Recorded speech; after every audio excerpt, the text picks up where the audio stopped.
E a questão, digamos, das korbanot, que como vocês sabem, foi uma tradução equivocada da ideia de sacrifício, porque a ideia de sacrifício não existe na mente judaica, mas existia na mente, digamos, dos povos antigos.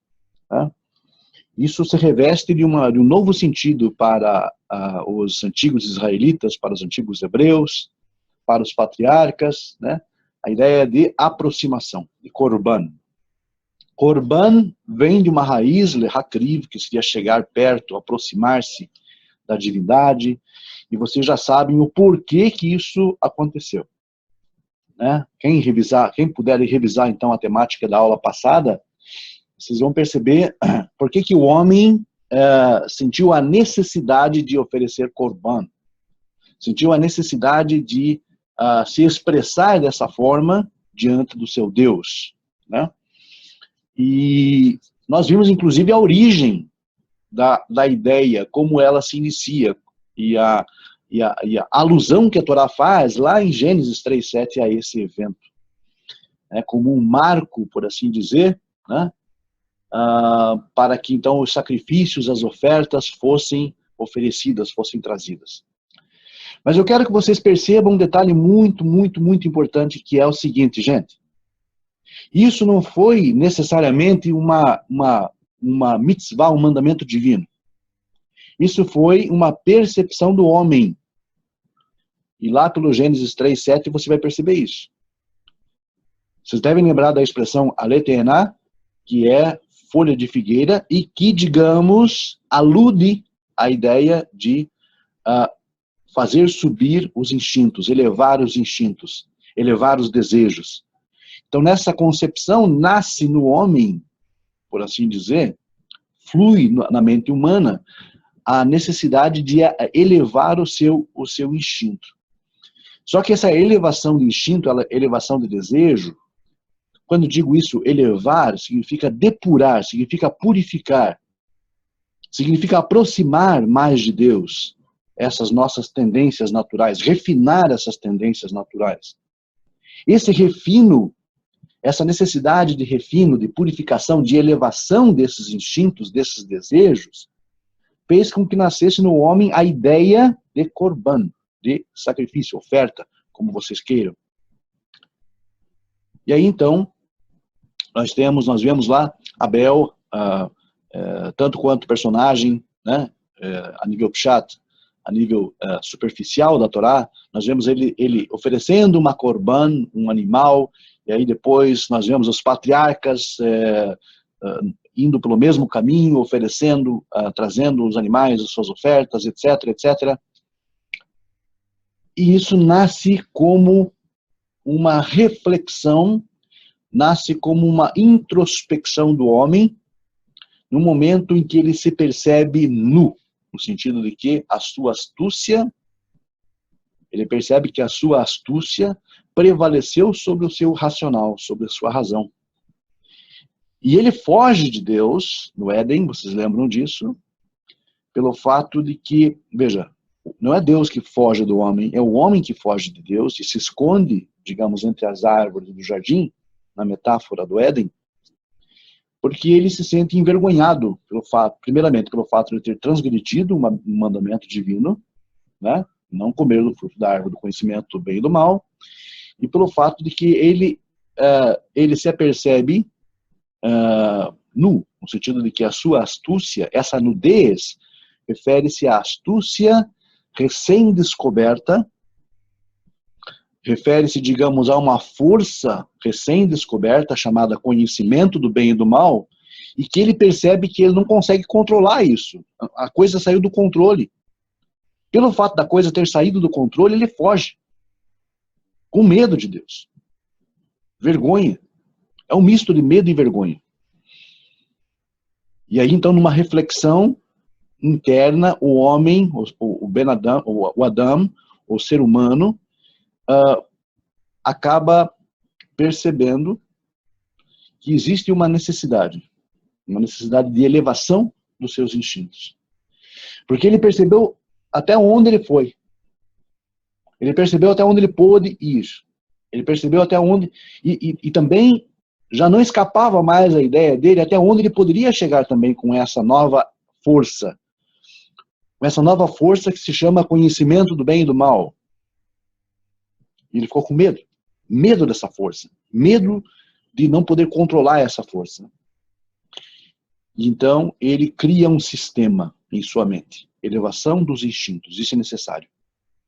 Isso é algo divino, claro.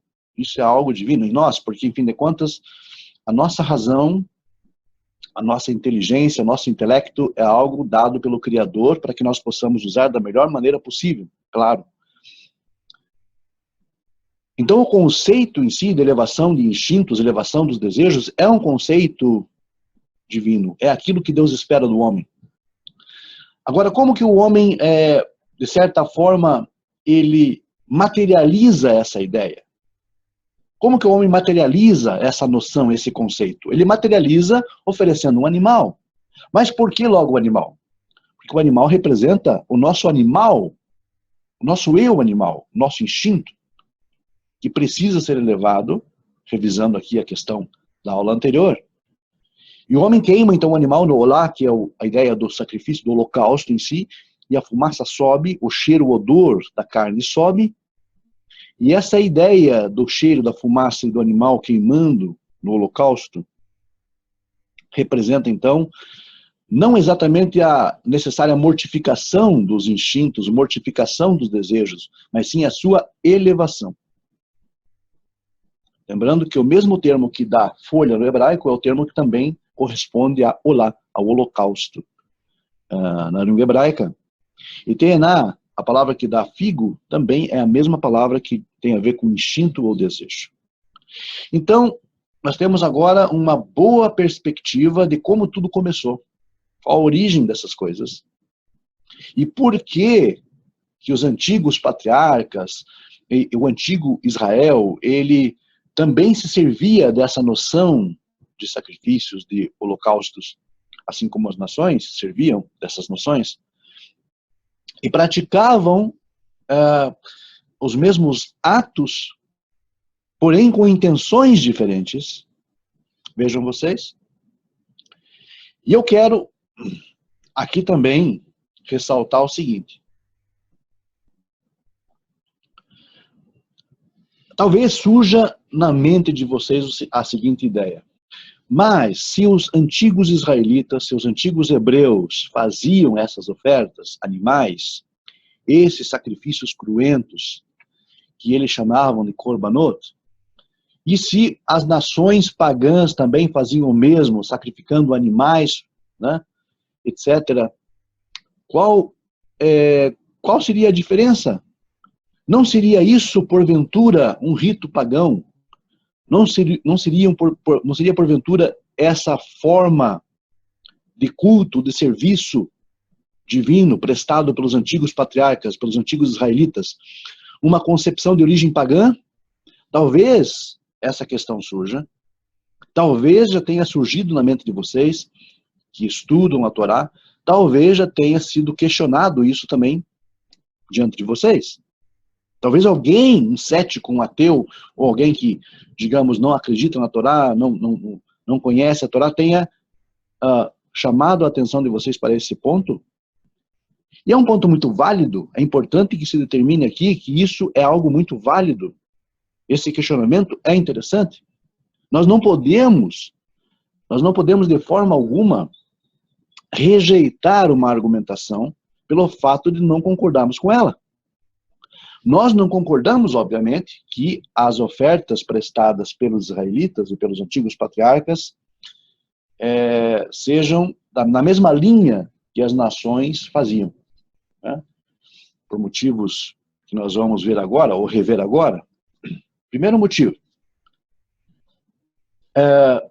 Os israelitas antigos compartilhavam dessas ideias, dessas noções, junto com os outros povos do mundo, porque isso demonstra que a ideia dos sacrifícios, dos holocaustos, é algo arquetípico.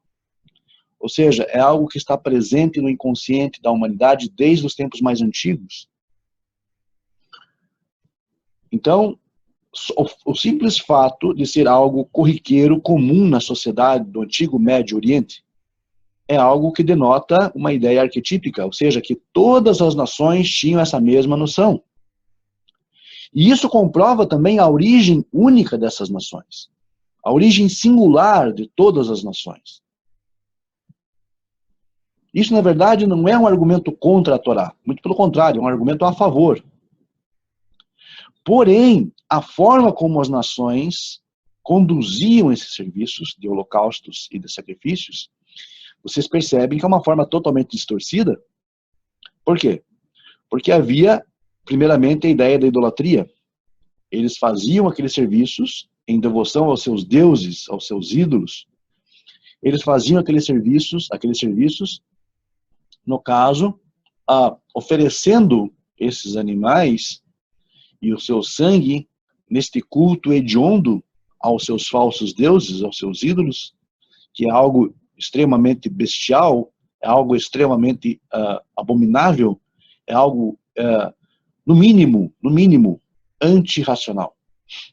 Né? Por quê? Porque uma estátua não ouve, não fala, não tem sentimentos, não transmite ideia, não tem vida em si. Então, por si mesmo, era absurdo. Detalhe, eles também faziam sacrifícios humanos, coisa que em Israel jamais se fez, não se podia fazer, né? Porque a ideia é a preservação da vida. Então, há diferenças notórias entre aquilo que os israelitas faziam e aquilo que as nações lá faziam.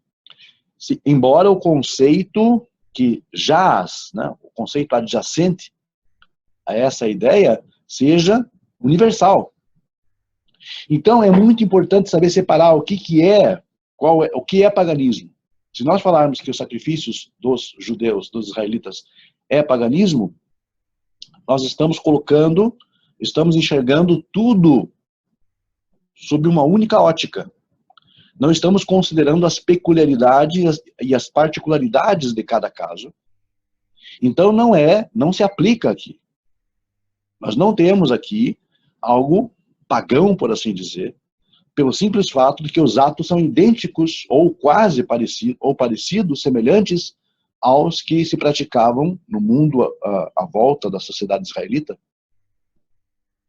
Ou seja, pagão é a forma que se dá, é o fim que se dá, e não o objeto em si ou a prática em si. O objeto em si ou a prática em si não é necessariamente pagã, mas a forma como se usa, a forma como se aborda e a forma como se expressa, aí sim pode se tornar pagã. Ou seja, em última instância, o que faz pagão realmente, é o fim que eu dou, o fim que eu proporciono. Porque as ideias, elas existem, elas estão lá. E elas são antigas. Né?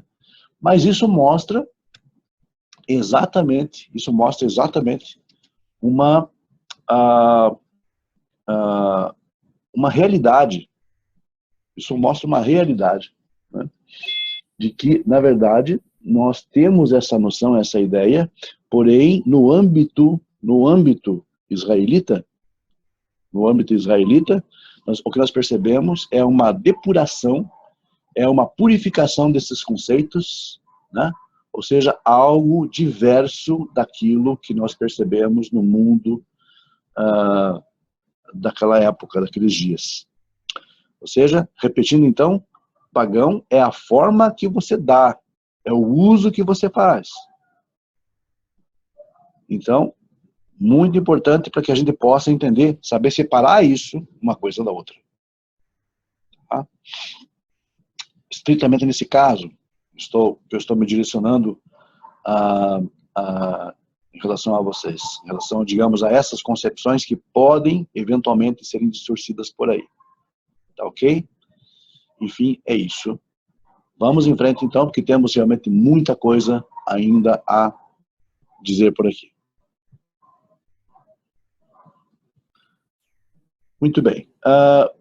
Antes de nos aprofundarmos ainda mais, né, no tema, na temática das Korbanot, Eu creio que seria muito interessante se a gente observasse algo acerca do rito pascal ou do serviço da Pessah como celebrado pelos antigos israelitas.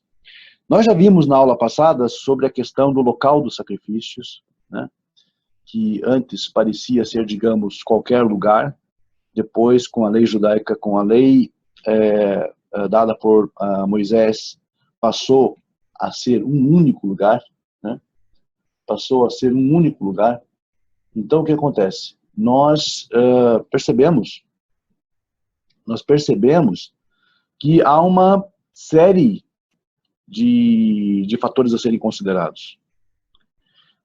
E hoje vamos então começar a trabalhar com o sacrifício de Pessah, né?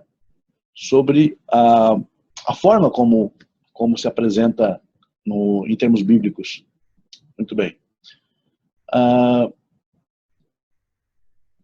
Sob a liderança de Moisés, de acordo com a Torá, esta liberdade de oferecer sacrifícios em qualquer lugar e sem administração dos sacerdotes desaparece por completo. Então, como nós sabemos, o local apropriado para as oblações, para as korbanot, passou a ser então diante da porta do tabernáculo, onde então nós tínhamos o altar das ofertas, conformidade com o Êxodo, né? Êxodo 40, verso 6. E onde então o Eterno encontrava o seu povo. Ou simplesmente diante do Eterno, como Levítico 3, 1 a 7 mostra, capítulo 9, verso 2, etc. E mais tarde no templo, na cidade de Jerusalém, de acordo como nós vemos em Deuteronômio, capítulo 12, 5 a 7. Muito bem. Que esta lei não era observada, os livros históricos, então, livros históricos da Bíblia, do Tanar, acabam nos revelando. E os profetas nunca param de reclamar sobre muitas violações. Ou seja, muitas vezes nós percebemos na história de Israel que essa lei para as ofertas em determinado lugar não foi cumprida. E os profetas reclamam acerca disso.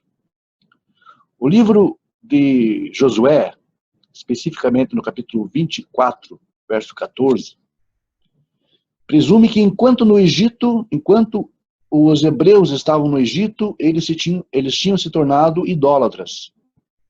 Isso está bem claro, o texto diz claramente, abertamente lá, que os israelitas acabaram, digamos, absorvendo certos conceitos da sociedade egípcia e da sua religião e tinham se tornado idólatras. Então nós encontramos nos registros do Tanar muito pouco acerca das condições religiosas entre os israelitas enquanto eles estavam no cativeiro egípcio. E a suposição mantida por muito tempo de que enquanto eles estavam na terra de Goshen, os israelitas tinham se tornado adeptos do culto sacrificial egípcio, na verdade, carece de confirmação por documentos bíblicos e históricos. O propósito do Êxodo, como nós percebemos no capítulo 8, verso 23, deveria ser então dar a oportunidade para o povo israelita sacrificar para o seu Deus no deserto. Mas o único sacrifício realmente ordenado no Egito foi o sacrifício pascal, ou seja, a oferta de Pessah. Nós não vemos nenhum outro. No relato das migrações dos hebreus pelo deserto, Jetro, vocês lembram dele? Jetro oferece um sacrifício, uma oferta a Hashem. Moisés, Arão e os elders, os anciãos participam também dessa oferta. E novamente, na conclusão da revelação do Sinai, Moisés oferece todos os tipos de sacrifícios e até espargindo um pouco do sangue dessas ofertas sobre o altar. Na consagração do tabernáculo, os chefes das tribos ofereceram ainda, digamos, além dos vasos de ouro e prata, 252 animais, de acordo com o texto de Números, capítulo 7, verso 12, até o verso 88. Então, nós percebemos que a partir do sacrifício de Pessah, acaba se formando entre os israelitas um sistema sacrificial. Um sistema sacrificial, que é, no caso, um sistema sacrificial que é muito polido ao longo dos anos, ao longo dos séculos, e se transforma, então, num sistema cultico. Mas estamos aqui hoje para tentar falar um pouquinho mais especificamente sobre Corban de Pessah, ou seja, o sacrifício pascal. Primeiramente, nós sabemos pelo texto de Shemot, livro do Êxodo, especificamente no capítulo 12, que é o clássico, vocês todos conhecem, em que os israelitas deveriam tomar para si um cordeiro ou um cabrito, segundo o texto, e guardar esse animal. Deviam tomar no dia 10 de Nissan esse animal e guardar esse animal até o dia 14. E no dia 14, então, toda a congregação dos israelitas deveriam sacrificar esse animal e comer da sua carne em suas casas, em suas moradias. Bom, a questão é, este rito desta Corban de Pessah está intimamente associado à saída, obviamente, dos judeus do Egito, do povo de Israel da terra do Egito. Intimamente associado. Porém, é preciso que se entenda que esse animal sacrificado a 14 de Nissan, no rito de Pessah, né, e imolado também posteriormente na saída dos judeus do Egito, nas suas celebrações pelo deserto, é preciso que se entenda que esse animal em si não está conectado intimamente com a ideia da libertação dos judeus. Está associado, sim, claro, ao Êxodo, mas não é ele, por assim dizer, um símbolo dessa libertação. Por quê? Porque o que normalmente as pessoas associam a oferta sacrificial, a oferta de Corban, à expiação de pecados. E nós vimos na outra aula que em nenhum momento, antes da instituição da Torá no Sinai, antes da instituição do sacerdócio no Sinai, em nenhum momento essas ofertas, as ofertas que foram trazidas anteriormente a esse momento histórico, em nenhum momento essas ofertas representavam expiação de pecados. Nenhuma. Todas eram holocaustos. E holocaustos não representam necessariamente expiação de pecados. Não existe essa noção entre os patriarcas. Vocês podem procurar na sua Torá, em todos os livros da Torá, na história patriarcal, vocês não vão encontrar nenhum momento em que um sacerdote aparece oferecendo sacrifício ou uma oferta, ou uma corban, para perdão de pecados. E o mesmo ocorre aqui, minha gente, ocorre também em Pessah. Não temos a ideia ainda de sacerdócio, não temos a ideia ainda de sacrifício pelo pecado. Então essa oferta de Pessah, como resultado disso, também não insere a ideia de libertação de pecados, ou de expiação de pecados. Então, como as pessoas querem associar o Cordeiro Pascal, Corban Shel Pessah, como querem associar o Cordeiro Pascal à ideia de perdão de pecados? Se isso não existe em toda a história patriarcal, até o momento em que a Torá é dada no Sinai. Depois que a Torá é dada no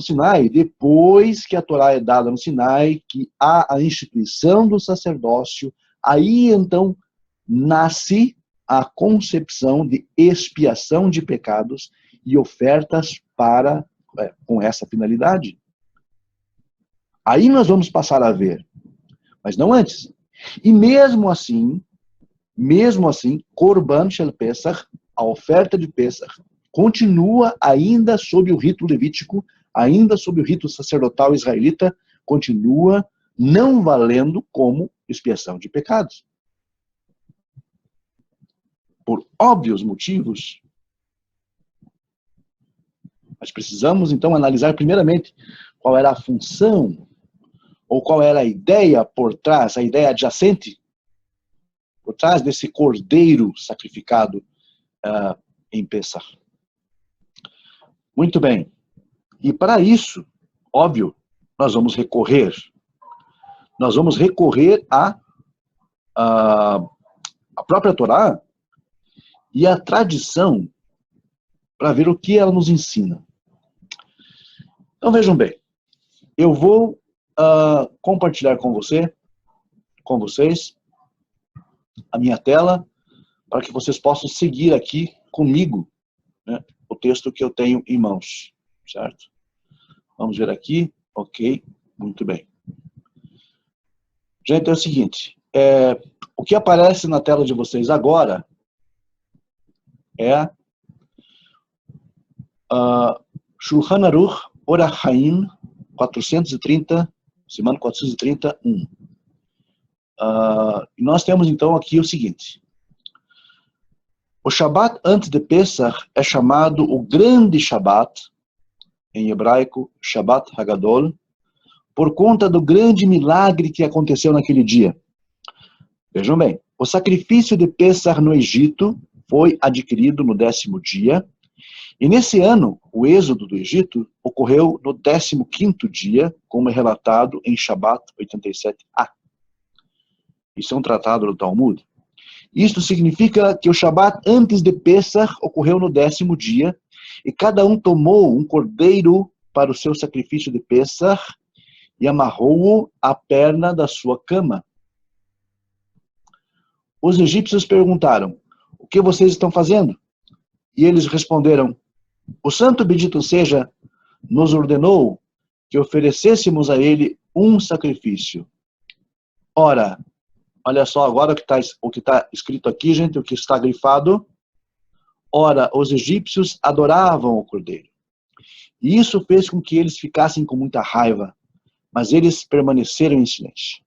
Além disso, os israelitas informaram: o santo bendito seja vai, numa futura praga, matar seus primogênitos. E isso levou os primogênitos egípcios a entrar em hostilidades com o faraó e seus pais, resultando em uma guerra interna. Este é o significado do verso: para ferir os egípcios através dos seus primogênitos, como é explicado no Midrash. É devido a esse milagre, por meio do qual os egípcios entraram em conflito interno, em vez de atacar os israelitas, que tivemos a origem desse Shabat, que ficou sendo conhecido como Grande Shabat. Mas quero chamar a atenção de vocês para essa parte grifada e em destaque aqui. Ora, os egípcios adoravam o cordeiro. Guarde bem isso com vocês. E ainda, na Mishnah Berurah, encontramos mais uma referência à idolatria egípcia em relação ao cordeiro. Mishnah Berurah, sobre Shabat Hagadol, diz o seguinte: por causa do milagre, no ano em que saíram do Egito, o dia 10 de Nissan, foi num Shabat, e todos os israelitas apanharam um cordeiro para Pêssar, e eles o amarraram aos pés de suas camas, conforme o que está escrito: ao 10º dia deste mês tomarei cada um para si um cordeiro, conforme a casa de seus pais, etc. E os egípcios viram isto e perguntaram: o que é isto para vocês? E responderam: é para sacrificá-lo para Pêssar, conforme o mandamento de Hashem que há sobre nós. E os egípcios ficaram tomados de raiva, cerraram-lhe os dentes, porque os israelitas sacrificariam seu Deus. Aqui. E não tinham mais cabeça para dizer-lhes nada. Pelo fato de ser o 10º dia do mês, um Shabat, foi portanto determinado que se chamasse para sempre o Shabat antes de Pêssar de Shabat Hagadol, o Grande Shabat. Muito bem. Isso também está no Mishnah Berurah, sobre Orach Chaim 431. E aí está então as fontes da tradição, para que vocês possam ter noção melhor do que estamos falando. Muito bem, meus amigos. Então, nós temos a noção clara, pelo que percebemos da tradição, né, que nós estamos lidando aqui com um outro conceito. Na verdade, aquele conceito de cordeiro como expiação de pecados, como algo, um elemento que traria expiação, perdão dos pecados, muito pelo contrário. Essa é a ideia da idolatria. Porque os egípcios adoravam, serviam o cordeiro como seu Deus. Suas múltiplas formas. Todo mundo sabe, todos sabem aqui que o culto egípcio, o serviço religioso egípcio, consistia basicamente de deuses zoomorfos, ou seja, com formas de animais, né? E muitos deles tomavam essa forma nas suas representações, né? E o cordeiro era um deles, certo? E há uma ligação muito grande entre o cordeiro e uma das maiores divindades do Egito Antigo, que era Ra, ou Amon-Ra. E essa noção de matar esse cordeiro, sacrificar esse cordeiro, comer da sua carne, significa o quê? Em outras palavras, significa você consumir com a idolatria. E a carne do cordeiro que sobrasse no dia seguinte, segundo o texto, deveria ser queimada, não ia sobrar nada dela. Ou seja, era uma exclusão total da idolatria. E era um desafio aos olhos dos egípcios, além de terem passado o sangue sobre os umbrais, o sangue desse cordeiro sobre os umbrais das suas portas, as portas das suas moradias, como um sinal de desafio aberto às divindades do Egito. Ou seja, está aqui, matamos o seu Deus, comemos da carne dele e ainda passamos o sangue dele sobre os umbrais das nossas portas. Veja quão impotente é o Deus de vocês. Quão impotente é essa divindade que vocês cultuam, é esse Deus que vocês cultuam. Na verdade, ele é parte da criação e não é o Criador. Esse é o desafio aberto em relação à sociedade egípcia da época. E claro que isso enfureceria os egípcios de forma clara, nítida, porque o próprio Moisés, na Torá, diz que o que eles sacrificariam a Deus, ao Eterno, no Egito, era abominação para os egípcios. Ou seja, o fato deles oferecerem um animal, um cordeiro, por exemplo, era abominação aos egípcios, abominação pelo fato de que eles se sentiriam constrangidos, se sentiriam perplexos, se sentiriam mal, né, constrangidos pelo fato dos israelitas estarem matando o seu Deus, por assim dizer, e estarem consumindo da sua carne. Por essa exata razão, os egípcios antigos não se davam com pastores de ovelhas, porque os pastores, além de pastorear as ovelhas, eles comiam da sua carne, né, desses animais, e eles tinham uma certa algeriza em relação a um povo pastoril como o povo hebreu e outros povos, né, que a história mostra isso, que eles tinham uma certa repugnância em relação a esses povos devido aos seus preconceitos religiosos. Pois bem, após analisarmos isso, é de fundamental importância que nós entendamos primeiro, essa noção primária de que não existe a ideia de forma alguma de expiação de pecados. Na verdade, existe uma ideia de libertação da idolatria. Era um símbolo, na verdade, para toda a sociedade israelita naquele momento, para que eles entendessem de que eles precisavam se livrar de todo o ranço idólatra. Não se esqueçam, o livro de Josué, seu último capítulo diz claro que os judeus estavam numa condição espiritual muito baixa. Que eles tinham passado pelo Egito e que tinham adaptado, que eles tinham, de certa forma, agregado as suas concepções, muitas concepções egípcias, muitas ideias fantasiosas, supersticiosas do Egito Antigo, e precisavam se desvencilhar disso de uma vez por todas. Essa ideia, então, de matar esse cordeiro, sacrificar esse cordeiro, comer da sua carne, queimar o restante da sua carne, passar o sangue na sua porta, isso representa, na verdade, uma tentativa da mitzvah, do mandamento, de esclarecer o judeu mediano, ou israelita mediano, de que aquele Deus que ele pretensamente, de alguma forma, estava tentando cultuar, sendo levado pela multidão do Egito, pela sociedade egípcia, aquele Deus não era nada. Era só, digamos, um animal. Era uma criatura que não podia fazer nada por ninguém, nem por si mesma. Essa era a ideia, a representação vívida, clara, gráfica, que a mitzvah pretendia passar. E esse evento que mostra a transição da sociedade israelita, o convívio no cativeiro egípcio, em que estava, digamos, profundamente enraizada e até adaptando costumes, incorporando costumes egípcios à sua própria tradição, essa transição para o deserto, aonde Deus vai falar com eles, aonde Deus vai entregar para eles a Torá, aonde vai se formar ali um povo sacerdotal, essa transição era para ser lembrada geração após geração, geração após geração. Essa história era para ser contada, repetida, memorizada, inculcada na mente das crianças. Geração após geração, para que se lembrassem desse evento, em que os ancestrais deixaram para trás as cargas do Egito, as cargas idólatras, inclusive.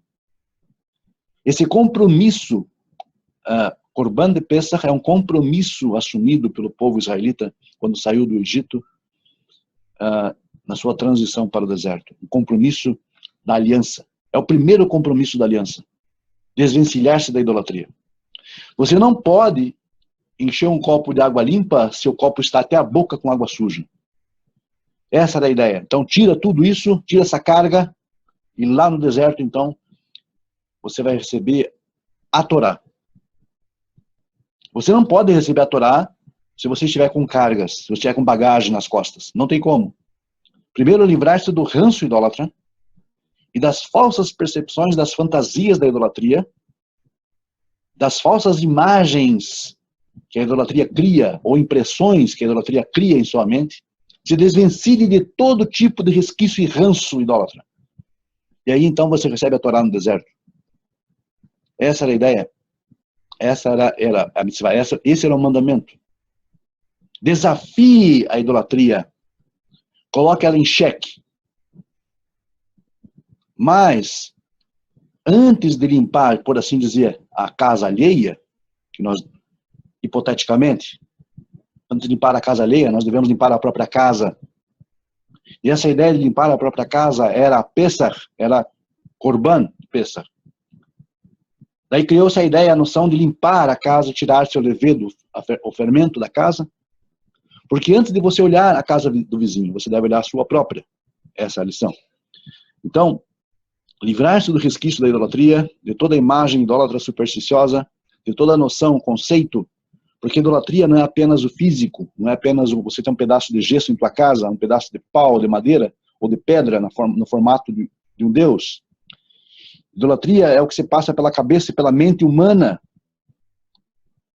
alijada da coerência e da razão, onde se fabricam superstições, onde se fabricam fantasias, ilusões, coisas que não existem.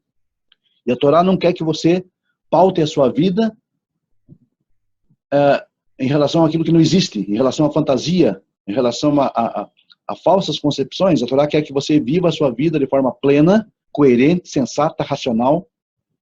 Exatamente isso. Não ver as coisas onde elas não existem, mas ver aonde elas de fato existem. Isso é Torá é realidade, e a imaginação do homem é mera fantasia. A idolatria nasce justamente como uma falsa noção do que é o divino, A idolatria nasce numa tentativa tresloucada do homem de materializar o divino, como se o divino pudesse ser realmente igual a ele. Na verdade, o homem está tentando aqui criar um Deus à sua própria imagem e semelhança. Exatamente o contrário da ideia. Isso é fantasia, isso é ilusão. É tudo o que a Torá não deseja para nós. Essa complementação de Pesach, do Cordeiro de Pesach, mostra o nosso compromisso, que na verdade não é um compromisso apenas do povo de Israel, do povo judeu, mas é o compromisso de todo monoteísta. Nós estamos inseridos aqui na ideia de Pesach da mesma forma. E a ideia de Corban ilustra essa noção. Você precisa desafiar as suas próprias fantasias, você precisa desafiar seus próprios medos, você precisa desafiar suas próprias superstições, você precisa desafiar seus próprios preconceitos, você precisa desafiar seus próprios monstros, você precisa desafiar seus próprios demônios internos, né? Porque é tudo fantasia, é tudo criação da sua mente, é tudo criação do ambiente, é tudo criação da forma como você vê as coisas. Tudo está na forma, na perspectiva que você usa. Tudo está na forma que você vê. E como nós vemos por meio de uma limitação.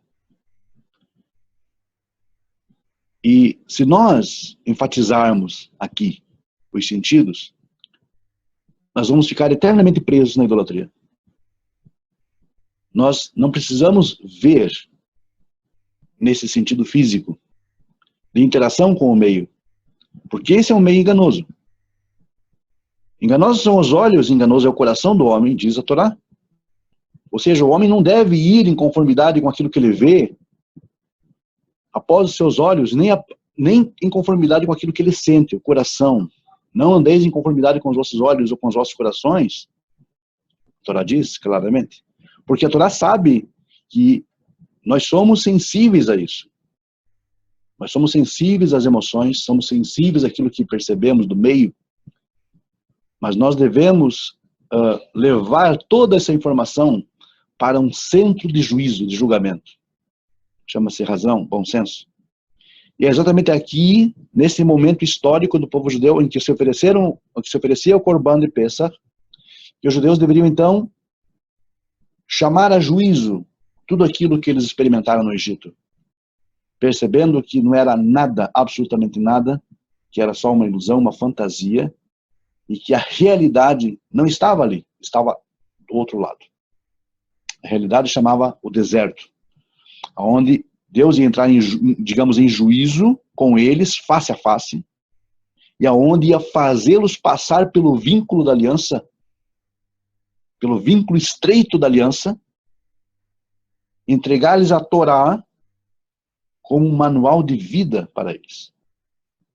Vida, ou seja, um mandamento, uma Torá pela qual, cumprindo, diz a própria Torá, o homem viverá por ela. Esta era a realidade. O resto, que ficou para trás, representado pelo Cordeiro de Pesach, era a fantasia do Egito. Eles se despiram dessa fantasia